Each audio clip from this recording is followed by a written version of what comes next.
परिणाम सप्ताहाच्या निमित्ताने छत्रपती शिवरायांचं चरित्र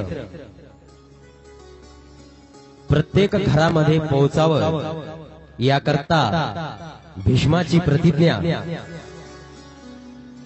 सूर्यदेवतेची तेजस्विता, चंद्राची शीतलता, भगीरथाचा प्रयत्न, कर्णाची दानशूरता, श्रावणाची मातृभक्ती इत्यादी सर्व गुण संपदा छत्रपती शिवरायांच्या चरित्रामध्ये असल्या कारणानं आपण राजांना या ठिकाणी प्रार्थना करूया, महाराज आम्ही आमच्या गावामध्ये आपलं धर्मकीर्तन या ठिकाणी मांडलेलं आहे, तरी राज आपण या धर्मकीर्तनाकरता या आमच्या गावामध्ये यावं, या धर्ममंडपामध्ये यावं आणि या सिंहासनावरती विराजमान व्हावं। महाराज विराजे, आइए महाराज विराजे, आइए महाराज विराजे, आइए महाराज विराजे, आइए महाराज विराजे, आइए महाराज विराजे,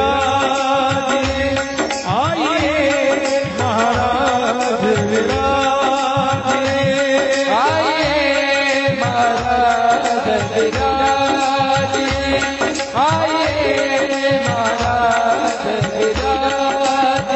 कथा करो मती अनुसार, कथा करो मती अनुसार, आइए महाराज विराजे, आइए महाराज विराजे,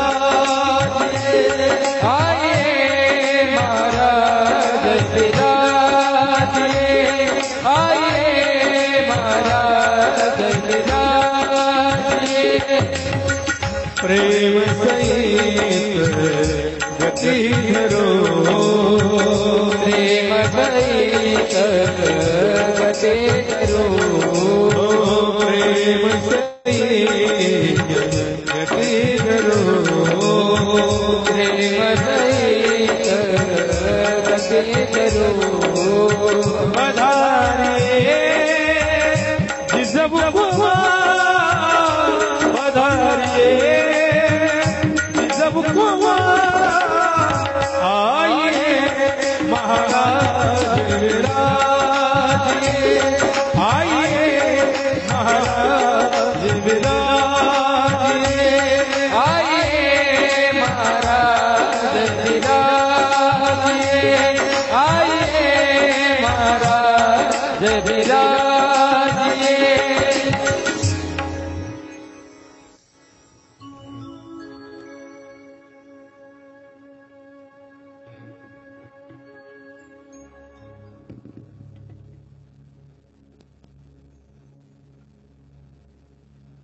बघा, कालच्या तिसऱ्या पुष्पामध्ये आपण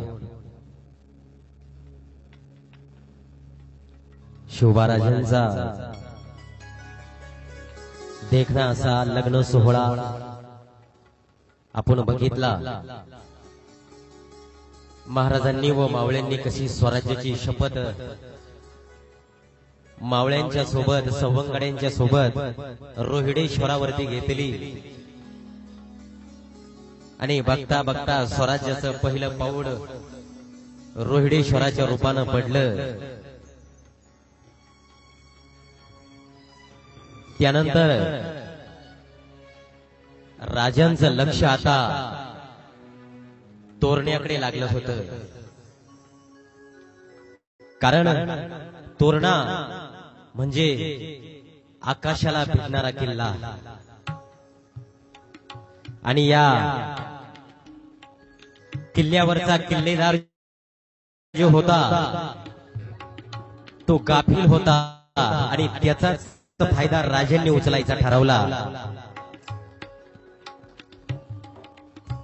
आणि राजेंनी सरळ सरळ तोरणा किल्ल्यावरती धडक मारली आणि तुम्हाला सांगतो त्या तोरण्यावर महाराजांना अजिबात त्या ठिकाणी प्रतिकार झाला नाही आणि तोरणा अलगद अलगद महाराजांच्या तो हातामध्ये आला आणि तोरण्याच्या रूपानं जरू काय स्वराज्याचं पहिलं तोरणच राजांनी स्वराज्याला घातलं. तोरण्याच्या पाठोपाठ आग्नेयेला असलेला दुर्गा देवीचा डोंगर तो सुद्धा राजांनी लागोलाग स्वराज्यामध्ये आणला. बघा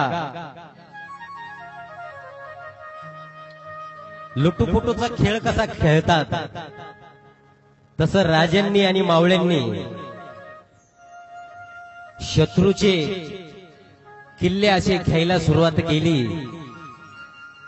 आणि राजांनी काय केलं, तोरणा किल्ला घेतल्यानंतर लगेच तोरण्याचं तटबंदीचं काम अगदी जोमाने चालू केलं, झपाट्याने चालू केलं. पण म्हणतात ना, घरचं गुपित बाहेर समजायला वेळ लागत नाही. अगदी तसंच झालं. अहो, सह्याद्रीच्या शिखरावर फडकणारा भगवा कसा झाकता येईल.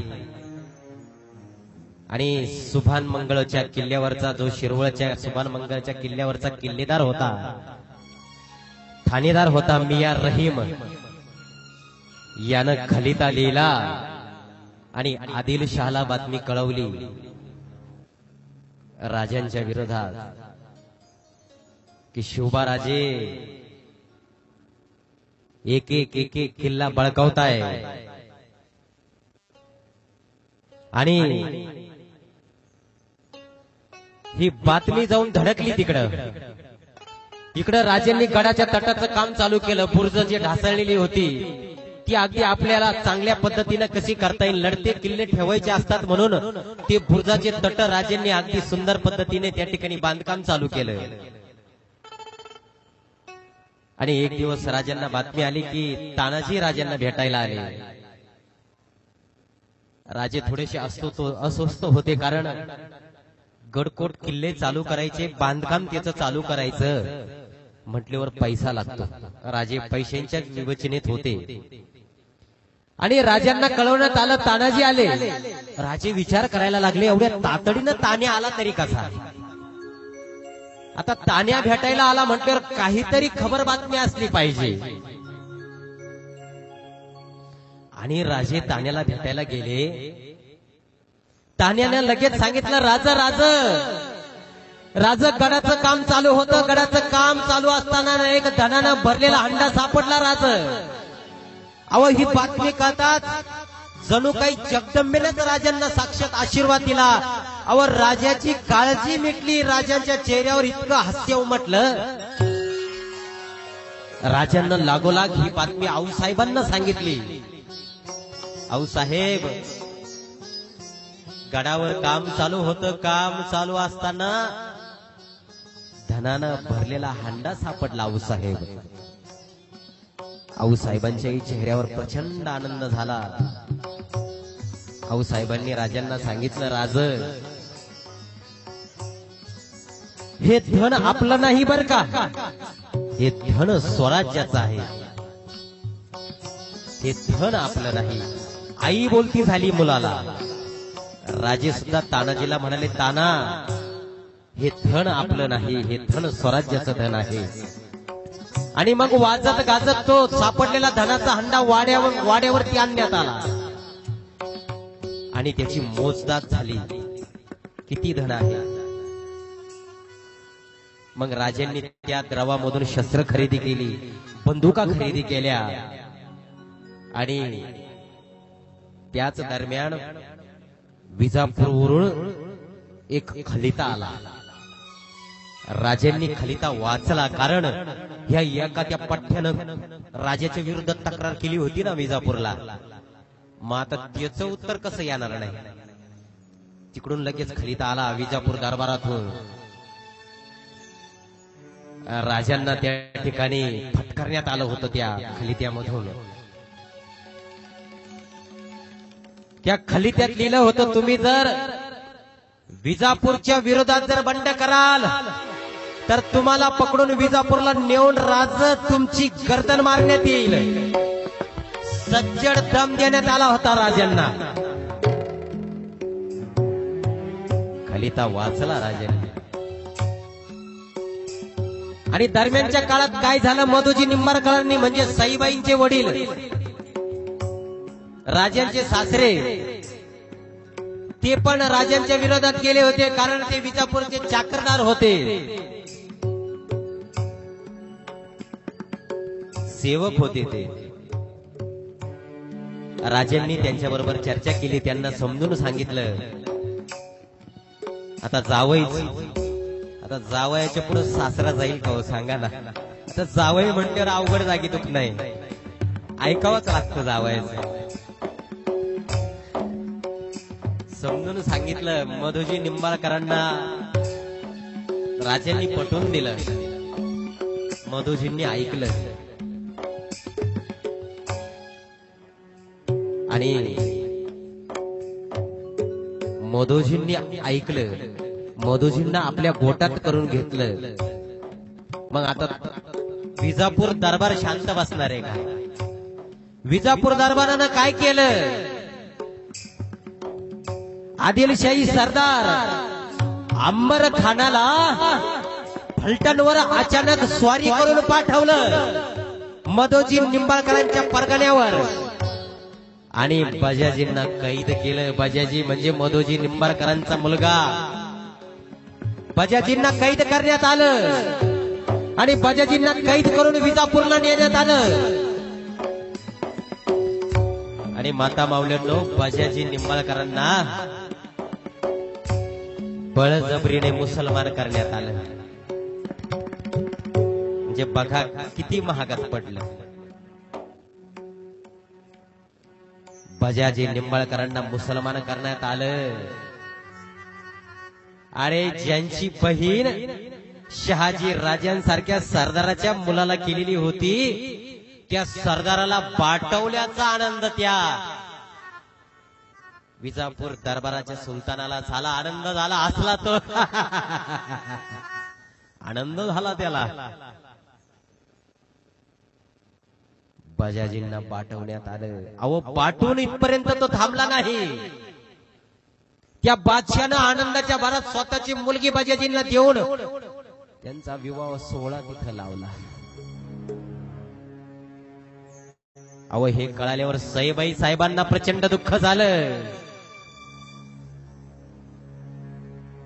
दुःखाच्या सागरात सईबाई साहेब डुबल्या. इकडे राजांची रोयडे शहरावर जमा केलेली 1200ची फौज आता 5000वर पोहोचली होती. म्हणजे केवळ 1200 लोकांवर सुरू केलेला हा स्वराज्याचा डाव राजांचा आता 5000वर पोहोचला होता. सैन्यबळ वाढत होतं, पण त्याचबरोबर संकट येत होती. अहो, एखादं चांगलं काम जर हातात घेतलं ना महाराज, तर ते चांगल्या कामामध्ये आडवे सुद्धा बरेच माणसं येतात बर का. असतात प्रत्येक गावामध्ये आडवे आऊट, उभे आऊट, चांगल्या गाडीची कानखीळ काढणारे. हे उभे आडवे आऊट प्रत्येक क्षेत्रामध्ये आहे. राजकीय असू द्या, गावात सप्त्यामध्ये सुद्धा जर एखाद्याने जर चांगला जर सप्ताह उभा केला तर चांगल्या सप्त्याच्या महाराज पंक्ती उडवणारे सुद्धा उभे आडवे आऊट आहेत गावामध्ये. आमच्यात काही कमी आहे का? आमच्यात भरपूर उभे आडवे आऊट आहेत महाराज, सांगायला नको. अहो, 8-8 भजनी मंडळाची जर पार्टी असन, अहो त्या 8 भजनी मंडळामध्ये 4-4 पार्ट्या करणारे काही उभे आडवे आऊट आहेत. आणि काही अहो ते भजनाचे टाळाच्या दोऱ्या सुद्धा बैलाच्या यस्तेला घालणारे उभे आडवे आऊट काही भजनी मंडळात महाराज.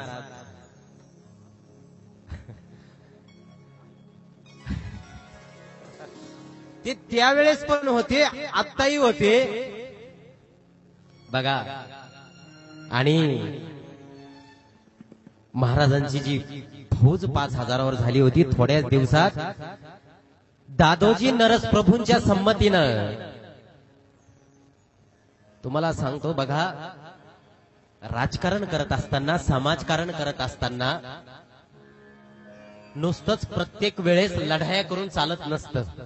लक्षात घ्या, संसारिक जीवनामध्ये, प्रापंचिक जीवनामध्ये सुद्धा काही काही वेळेस वाघ होऊन सुद्धा चालत नाही. कुत्र्याच्या शर्यतीमध्ये काही काही वेळेस वाघाने धावायचं नसतं. लक्षात घ्या, ते पळतायत म्हणून वाघाने पळायचं नसतं. तसंच राजाने सुद्धा राजकारण केलं. लक्षात घ्या, राजांचं राजकारण सुद्धा कुठल्या लेवलचं आहे ते पण आपण लक्षात घेतलं पाहिजे.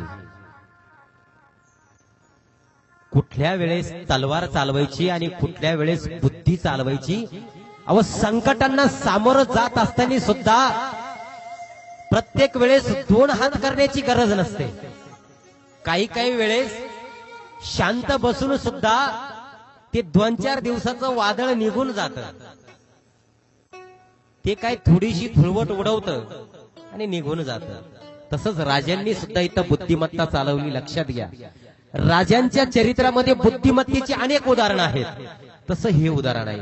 राजांनी रोहिडा किल्ला दादोजी नरसप्रभू यांच्या संगणमतीनं रोहिडा किल्ला न लढता मिळवून घेतला. बघा आता राजांची बुद्धिमत्ता. जी गोष्ट न लढता मिळते तिथं लढून आपली सैन्य शक्ती कमी करायची नसते, आपलं बळ कमी करायचं नसतं. हे राजांकडून शिकण्याच्या सारखं आहे. प्रापंचिक जीवनामध्ये सुद्धा तुम्ही काही काही वेळेस आपण काही माणसांना अनन्य साधारण महत्व देतो की त्या माणसाचं तेवढं महत्व नसतं आणि त्याच्याकरता आपण आपली ऊर्जा नासवत असतो, वाया घालवत असतो. राजांनी सुद्धा तेच केलं. रोहिडा किल्ला मिळवला. बरं, किल्ला मिळवला, पण एक बातमी त्या ठिकाणी घडली. दादोजी अचानक त्या ठिकाणी सोडून गेले.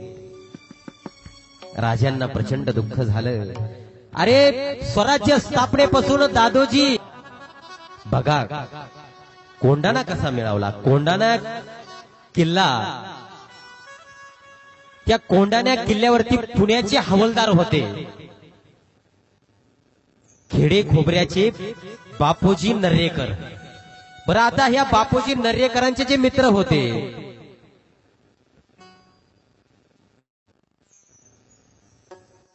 त्यांच्या स्नेहाच्या जोरावर, म्हणजे बघा, बापूजी नर्रेकर हे राजांचे पुण्याचे हवालदार होते आणि कोंढाणा किल्ल्यावर किल्लेदार होता. माफ करा, थोडस वेगळं सांगण्यात आलं की बघा, कोंढाणा किल्ल्यावर किल्लेदार होता सिद्धी अंबर आणि या सिद्धी अंबरचा मित्र होता पुण्याच्या जागिरीवर असणारे हवालदार बापूजी नर्रेकर.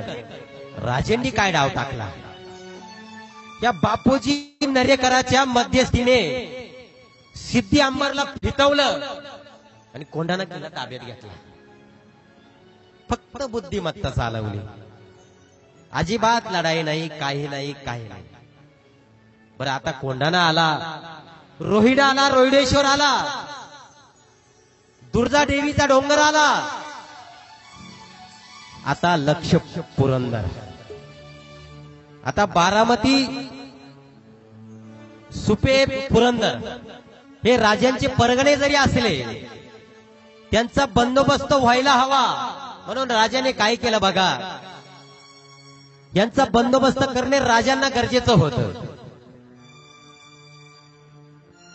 पुरंदरवर शहाजी महाराजांचे व दादोजींचे स्नेही जे नुकतेच वारले दादोजी, त्यांचे स्नेही म्हणजे निळकंठराव पुरंदर किल्ल्यावर होते. आता पुरंदर तर घ्यायचा आणि दरम्यानच्या काळामध्ये काय झालं, निळकंठरावांचा मृत्यू झाला आणि निळकंठरावांना 4 अपत्य होती, 4 मुले. निळोजी, संक्राजी, विसाजी पंथ आणि त्र्यंबक पंथ. बरं आता बाप मेला, या 4 पोरांची झाली ना भांडणं. निळकंठराव गेले, या 4 मुलांची भांडणं झाली. 4 मध्ये एका मुलानं किल्ला बळकून घेतला आणि हा 3 भाऊ गेले राजांकडे भांडण मिटवायला. निळोजी पंतनं काय केलं, बाप मेल्यानंतर या 4मध्ये समन्वय राहिला नाही. निळोजी पंतनं किल्ला बळकावला म्हणून हे 3 भाऊ उरलेले राजांकडे गेले सामुपचारा करता. आता राजांच्या मध्यस्थीने त्या किल्ल्यामध्ये आपल्याला हिस्सा मिळावा म्हणून हे 3 जण राजांकडे गेले. आता बघा, ही परिस्थिती घरोघरी आहे बरं का माता माऊलींनो. बाप मेल्यानंतर घरोघरी जमिनीच्या वाटण्यावरून, पैशाच्या वाटण्यावरून घरोघरी भांडणे होतात. ही पूर्वपार परंपरा आहे, आपल्याला विरासत मध्ये मिळालेली परंपरा आहे. राजांच्या काळात सुद्धा तेच होतं, आता सुद्धा तेच आहे. बापाच्या पाठीमागे मुले भांडतात, समन्वय राहत नाही एकामेकामध्ये. अहो काही बाप जित्यापणेच बापाला म्हणतात, तुम्ही आहे तोपर्यंतच वाटण्या करून द्या. काही बादर बापाच्या दे मला द्या नाही तर अवघड परिस्थिती महाराज. घरोघरी मातीच्या चुली.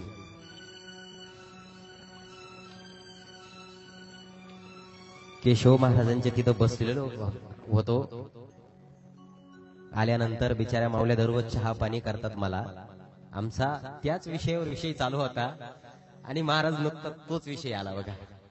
भाऊबंदकीवरूनच आमचा विषय चालू होता. महाराज, भाऊबंदकी फार वाईट असते हो. घरोघरी भाऊबंदकी काहीच नाही हो. 10 गुंठ्याचं 20 गुंठ्याचं चिरूट असतं, पण भाऊ दगड घालतात हो एकमेकाच्या डोक्यामध्ये दगड. केशव महाराजांना तेच सांगत होतो की गल्लीमध्ये चुलत्या समोर जर एखाद्या पुत्याला जर मारित असन आणि कट्ट्यावरची त्या चुलत्याचे मित्र जर गेले त्याला सांगायला, अहो नाना, अहो तुमच्या पुतण्याला मारताय ते टार्गेट 2-4 पोरं. महाराज तो चुलता काय म्हणतो माहितीये का, मारू देतो त्या लायकीचा. ही परिस्थिती महाराज. नका ना असं करू.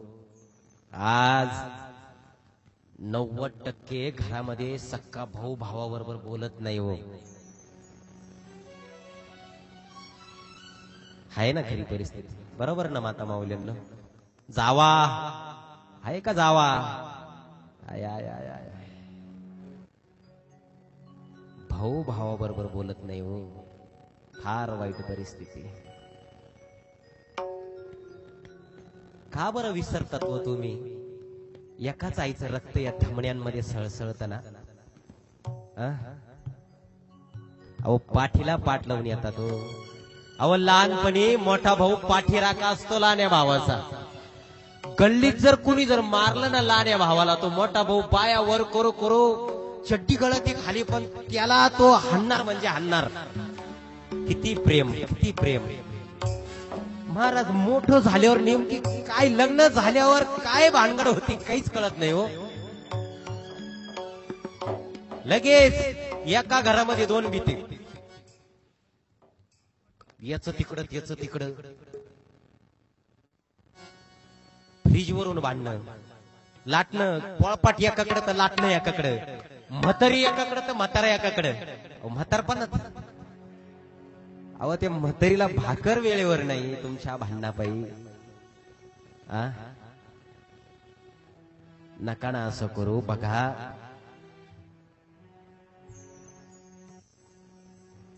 कुणी जर भाऊ असन तुमच्या गावामध्ये, नसर मला गॅरंटी आहे, पण असल कोणी भाऊ जर बोलत नसन एकामेका बरोबर, भांडणं झालेले असन, वाद झालेले असन, तर आज सांगणं माझं रामदासी महाराजांच्या पवित्र समाधीपासून तुम्हाला सांगतो, समाधीला स्मरून सांगतो, बोला जरा भावाशी. कारण करोनाने माता माऊल्यांनो शाश्वती नाही राहिली हो. अजिबात शाश्वती बोलत नसन भावाबरोबर बोला, कमीपणा घ्या. आता रात्री नाही सकाळी जा निवांत चहा प्यायला जा, भावाकडे बोलत नसन तर घरातूनच आवाज द्या. मोठी भाऊजाई असेल तर मोठ्या भाऊजाईला आवाज द्या चांगला ठणकून. काही काही राहतात आगीत तेल टाकणारे, आला आला तो आला पा, जाऊ द्या. आसन भाऊजाई भांडखोर पण भावाकडे पहा जरा. अहो पाठीला पाठ लावून आला होतो तुमच्या, बोला जरा, बोलून घ्या बोलून घ्या. नका नाही. राजांनी काय केलं, कोंडाण्या किल्ल्यामध्ये एका खोलीमध्ये या चारी भावांना कोंडून घेतलं राजांनी.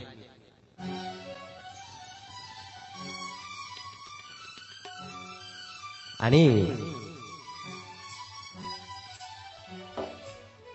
दुसऱ्या दिवशी सर्वांना बोलवलं आणि विचारलं, आता तुमचे वाद मिटले का?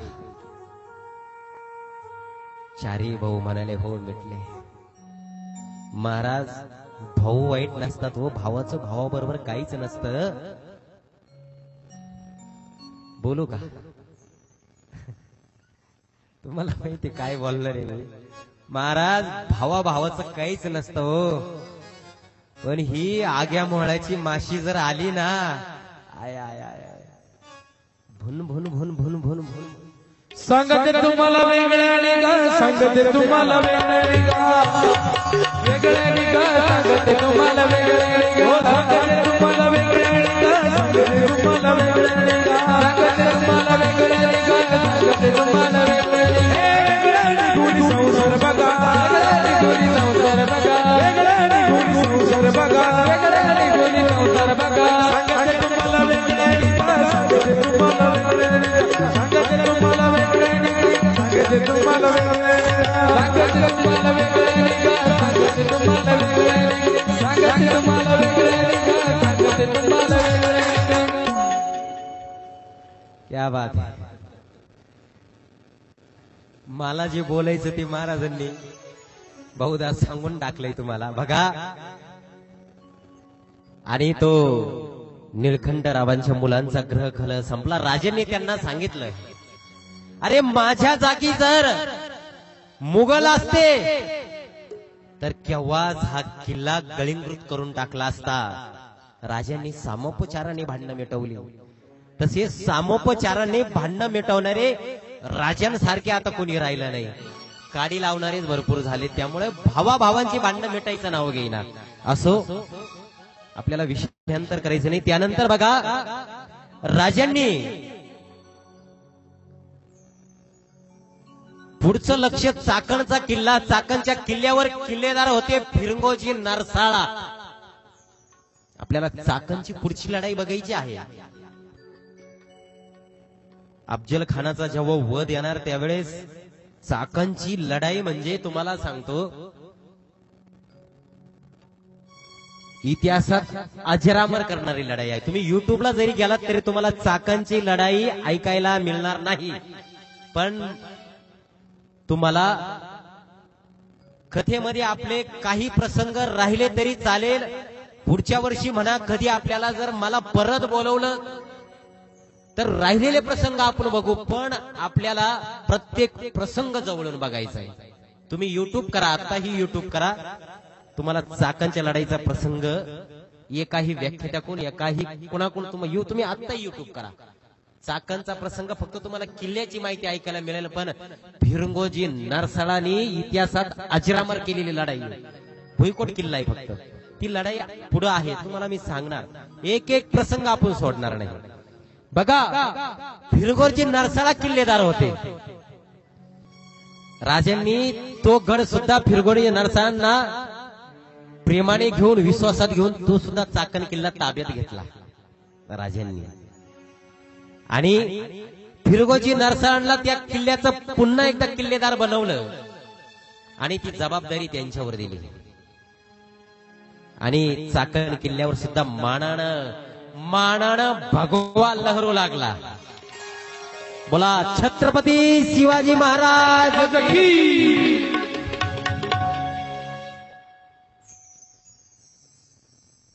आणि एक एक एक एक किल्ले राजे घेत गेले आणि आता राजांचं लक्ष बघा, राजे एक एक किल्ले घेत होते. मग विजापूरकर शांत बसतील ते विजापूरकर कसे? साल होत 1648. पावसाळा संपला होता आणि विजापूर दरबारानं काय केलं? स्वराज्यावर फतेह खानाला पाठवलं. फतेह खान. आणि ही लढाई म्हणजे स्वराज्याची पहिली लढाई. फतेह खानला पाठवण्यात आलं ऑक्टोबरच्या अखेर. जेजुरी जवळ बेलसर जवळ फतेह खान आला आणि इथून पुरंदर पश्चिमेत फक्त 10 मैलावर होता. किती? 10 मैल. आता 1 मैल म्हणजे किती किलोमीटर मी तुम्हाला सांगितलं. 1 मैल म्हणजे 1.6 किलोमीटर मल्टिप्लाय बाय 10 करा किती होतं. एवढ्या अंतरावर त्या ठिकाणी पुरंदर किल्ला होता. बेलसरला तळ पडला फतेह खानाचा. आता तळ म्हणजे त्या छावण्या अगदी व्यापून जायच्या. बेलसरला तळ ठोकण्यात आला आणि फतेह खानानं काय केलं? आपला सरदार बाळाजी हैबतीराव याला सुभान मंगळची गडी ताब्यात घेण्याकरता पाठवलं. आता इथं 2 लढाई झाल्या बरं का. एक शिरवळची लढाई आणि एक सुभान मंगळची लढाई. आणि तिसरी लढाई फतेह खानाबरोबर पुरंदरवर झाली. बरेच इतिहासकार शॉर्टकट मध्ये सांगतात ते फतेह खानाबरोबरची लढाई. पण आपण तिन्ही लढाया बघणार आहोत. आता सर्वप्रथम फतेह खानानं बाळाजी हैबतीरावाला पाठवलं. आता बाळाजी हैबतीराव म्हणजे तेल लावून तयारच होता मैदानात उतरायला, शट्टू ठोकायला. बाळाजी हैबतीरावाला मोहीम दिली फतेह खानानं. सुभान मंगळ काबीज करा तुम्ही. मोहीम दिली. आता सुभान मंगळ ताब्यात घ्यायचा म्हणजे इथं 3 उद्देश फतेह खानाचे होते. लक्षात घ्या 3. पहिला, आता कुठल्याही गोष्टीला उद्देश असतात. एखादी गोष्ट केली तर असं होईल, नाही केली तर तसं होईल. पहिला उद्देश. कारण पुरंदर घ्यायचा, पण पुरंदरच्या आधी रसद वेळेवर पोहोचली पाहिजे. विजापूरला संपर्क झाला पाहिजे. या सगळ्या गोष्टी बघाव्या लागतात. त्यामुळे फतेह खान सुद्धा हुशार होता. त्यानं सर्वप्रथम सुभान मंगळ काबीज करण्याकरता हैबतीरावला पाठवलं. त्याच्यात पहिला उद्देश होता महाराजांचे लष्करी बळ फतेह खानाला चाचपडून पाहिजे होते. समोरचा दुश्मन त्याचं लष्करी बळ किती कसं आहे, हा पहिला उद्देश होता. आणि विजय जर मिळाला त्या लढाईमध्ये तर त्याचा फायदाही होणार होता. फतेह खानाला फायदा मिळणार होता. तो फायदा असा, पुरंदरवरील लढाऊ फौजेचे म्हणजे पुरंदरच्या आधीही सुभान मंगळची जी लढाई होणार होती, त्या लढाईमध्ये जर हैबतीरावाला विजय मिळाला तर त्यांनी काय होणार होतं, जी पुरंदरवर बाकीचं सैन्य होतं आपोआप त्यांचं मनोधैर्य खच्चीकरण होणार होतं. हा पहिला उद्देश फतेह खानाचा होता. दुसरा उद्देश म्हणजे काय होता, महाराजांना शिरवळ मार्गे पुरंदरवर होणारा सैन्याचा रसदेचा पुरवठा हा फतेह खानाला छाटता येणार होता. हा दुसरा उद्देश होता. आणि तिसरा उद्देश म्हणजे प्रसंगी महाराजांवर लढता लढता जर कुमक जर फतेह खानाला कमी पडली तर त्याला ती विजापूरवरून मागवता येणार होती. म्हणून हे शिरवळचं सुभान मंगळचं ठाणं मिळणं गरजेचं होतं. कारण मला जर कथेला येण्याकरता जर कोकण ठाणला यायचंय, पण वाटेमध्ये मला संवत्सर मार्गे यावंच लागणार आहे. मला दुसरा रस्ता नाही. त्यामुळे संवत्सर वरून येण्याकरता मला तिथला भाग पाहणं गरजेचं आहे. मला जर कोणी अडवून रस्त्यामध्ये बसलं तर मला येता येणार नाही. तसंच त्या फत्तेखानाला पुरंदरवर चाल करायची म्हटल्यावर हे सुभान मंगळचं ठाणं घेणं गरजेचं होतं. बरं काय झालं, हैबती रावानं सुभान मंगळवर हल्ला केला, सासवड मार्गे हल्ला केला. बरं का, दुहेरी आक्रमण केलं. आणि तुम्हाला सांगतो अजिबात प्रतिकार झाला नाही. गेल्या गेल्या हैबती रावाला सुभान मंगळ लगेच मिळाला. अजिबात प्रतिकार त्या ठिकाणी झाला नाही, लगेच मिळाला. सुभान मंगळ मिळाल्याबरोबर फत्तेखानाला प्रचंड आनंद झाला.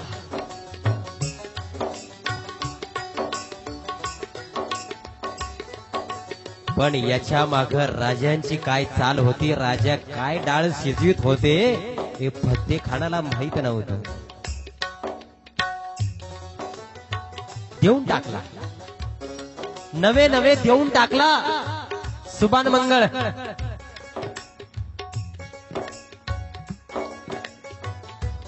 आता बाळाजीनं शिरवळ जिंकण्याची बातमी पुरंदरवर पोहोचावी, त्यामुळे महाराज पुरंदरवर ही बातमी पोहोचली. महाराज विचलित झाले नाही, कारण पुरंदरवरून फत्तेखानाशी लढण्याकरता राजांनी पुरंदरवर तयारी केलेली होती.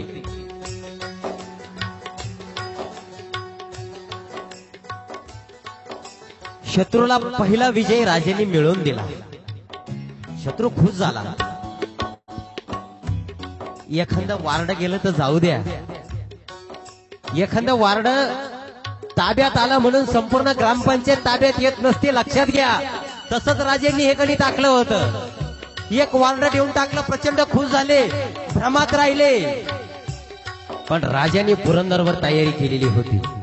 पुरंदरवर ठाचून दारुगोळा भरून ठेवला होता. आता फत्तेखान बेलसरला येण्यापूर्वी महलो माहुलीचे लोक पुरंदरवर गोळा झाले होती. गुंजन मावळचे श्रमकर देशमुख होते, मोसे खोऱ्याचे बाजी पासलकर होते, कारीचे बाजी कान्होजी जेदे होते, हिरडस मावळचे बांधल होते, कानत खोऱ्याचे बाजी झुंजारराव देशमुख होते. पुरंदरवर सगळी माणसं पोहोचली होती. शिबंदी राजे तयार करत होते. राजाभोवती माणसं गोळा झालेली होती. गोदाजी जगताप होते, भीमाजी वाघ होते, संभाजी काटे होते, शिवाजी इंगळे होते, भिकाजी चोर होते, भैरवजी चोर होते, कावजी मल्हार होते. यासारखे योद्धे पुरंदरवर गोळा झाले होते. ताज्या दमाचे, लक्षात घ्या, ताज्या दमाचे युद्ध गोळा झालेले होते. आता इकडे लढून लुटुपुटूची लढाई झाली होती आधी. आता हा पहिला विजय मिळाला. नंतर शिरवळचे ठाणे, हे जे शिरवळचे ठाणे बाळाजी हैबतीरावने जिंकले होते ना, देऊन टाकले होते.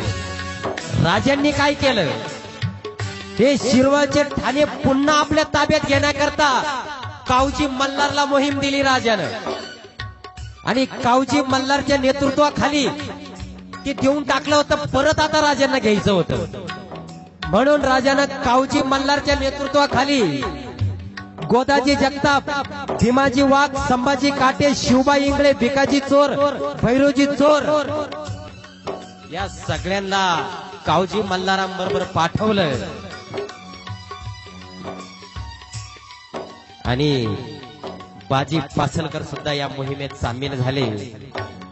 महाराजांना प्रणाम केला. कावजी मल्हार आपल्या फौजेसह गर्जना करीत, हर हर महादेवची गर्जना करीत पुरंदरवरून खाली उतरले.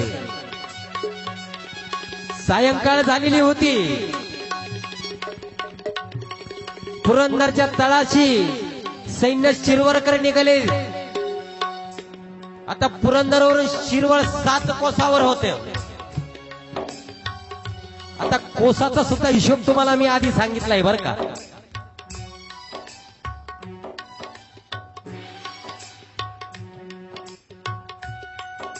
आता लढाई होणार होती शिरवळची. आता बाळाजी हैबतीराव प्रचंड खुश झालेला इसम. गडी जिंकली होती बाळाजी हैबतीनं. मग त्या पठ्ठ्याला काय माहित होत, अरे आता कावजी मल्हार येत होते. अहो हैबतीनं लांबून पाहिलं कावजी मल्हार साल करून येतोय. अहो त्या बाळाची हैबतीनं काय केलं, लांबून पाहिलं कावजी मल्हार येतोय, कोटाचा दरवाजा बंद करून टाकला. बंद केला कोटाचा दरवाजा. त्यानं तटाच्या आश्रयानं लढायचं ठरवलं. किल्ल्याला जी तटबंदी होती ना, त्या तटाच्या आश्रयानं त्यानं लढायचं ठरवलं. आता मराठे मरते तौन हटते वो मराठे आले. मराठे वादळ उडवीत. अहो लांबून दूर पाहिला येणे, घोड्याच्या टाफ्यांचं वादळ पाहिलं लांबून. त्या कोटाला मजबूत बुरुज होतं बरं का, आणि खंदक असायचं पूर्वी. नाम मात्र खंदक होतं. कावजी मल्हार चालत आले, लांबून पाहिलं बाळाजी हैबतीरावानं चालत येतोय. कोटाचा दरवाजा बंद केला, बुरुजाच्या साहाय्याने लढायचं ठरवलं. कावजी मल्हार आले. आल्या आल्या काय केलं सैन्यानं, अहो आल्या आल्या सैन्य तुटून पडलं. आणि मराठ्यांनी काय केलं, अहो कुदळी आणले, पावडी आणले, तट खांदायला सुरुवात केली ना. धपाधप तट खांदायला सुरुवात केली. बाळाजी हैबतीला समजणार काय चालू आहे. तटाला काही नाही, आणि भरभर भरभर मावले शिड्याहून चढायला लागले. बाळाची हैबतीला समजाना. बाळाची हैबतीराव गडबडून गेला. अहो किल्ल्यावर असणारे सैन्य सुद्धा गडबडून गेलं. काय विरोध करावा, कसा विरोध करावा करणा. अहो तटावर असणारं त्या बाळाजी हैबतीरावाचं सैन्य राजांच्या अंगावर कोणी दगड फेकतय, कोणी गोफण गंड्याने दगड फेकतय.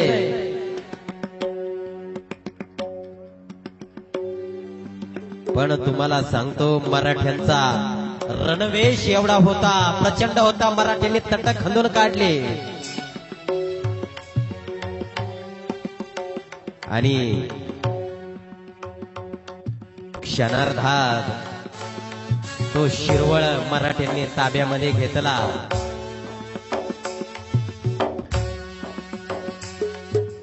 सुभान मंगळचे ठाणे महाराजांनी जिंकून घेतलं. आणि दुसऱ्या तुकडीला बेलसरोवर खुद्द फतेखानाच्या छावणीवर हल्ला करण्यासाठी राजानं रवाना केलं. आणि ती मोहीम दिली. यावेळेस ती मोहीम होती बाजी पासलकरांकडे. आधीची मोहीम दिली कावजी मल्हारांकडे, आता ही मोहीम दिली बाजी पासलकरांकडे. आता ही तुकडी निघाली फतेखानवर हल्ला करायला. पण तुम्हाला सांगतो, हा मराठ्यांचा प्रयत्न तिथं फसला बरं का. बाजी पासलकर या लढाईमध्ये मारले गेले. मग फतेखानानं काय केलं, फतेखानाचा आत्मविश्वास वाढला. फतेखानानं काय केलं, फतेखानानं ठरवलं आता डायरेक्ट पुरंदरवरच आपण हल्ला करूया. अशा प्रकारच्या हल्ल्याची महाराजांनी गृहीत धरला होता तो हल्ला. आता पुरंदरगड महाराजांनी सिद्ध ठेवलेला होता. पुरंदरवर महाराजांनी मोठी मोठी दगड गोळा करून आणून ठेवले होते तटावरती. लक्षात घ्या, छोटे छोटे दगड, मोठे दगड. पाणी